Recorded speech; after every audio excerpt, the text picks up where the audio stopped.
बढ़ाइले लइकन से खर्चा हम करवाइले। कैसे चले की का फुल व्यवस्था बा हो? पार्लर में जाइले ड्यूटी बढ़ाइले लइकन से खर्चा हम करवाइले। बॉबी बनारस के पान भइलू, बॉबी बनारस के पान भइलू, कातना लइकन के जान भइलू, गोरी लागत कि अब के सियान भइलू। गोरी लागत कि अब के सियान भइलू।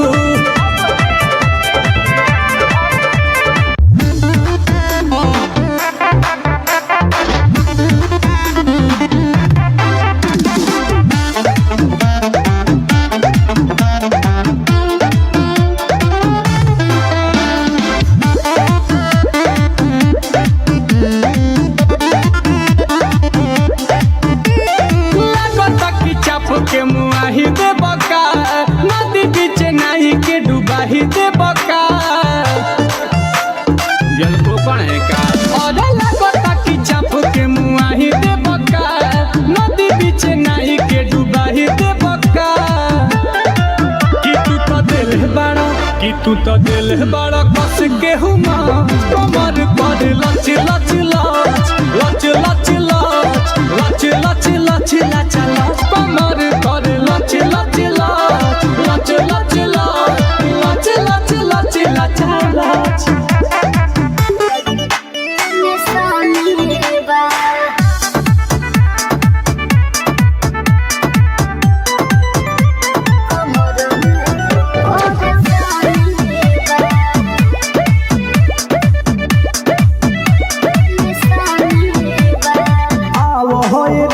से जरिया हो सटी के सूता बजरिया हो। हम सब बुझा दिन राउर मुखिया दे आवल हो हरिया हो रानी से जरिया हो सटी के सूता बजरिया हो।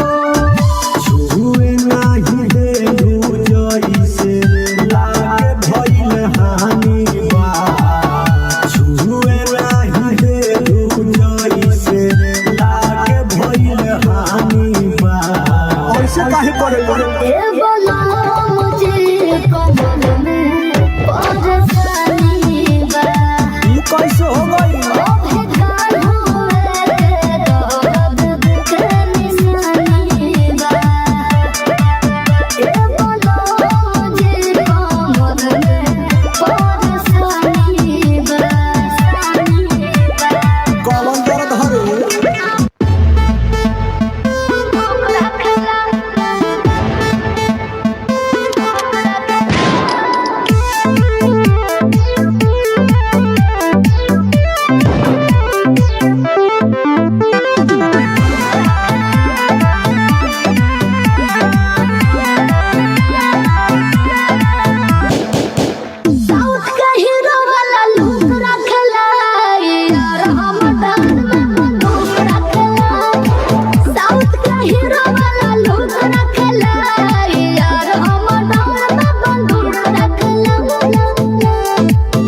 हेलो गुड्डी जी।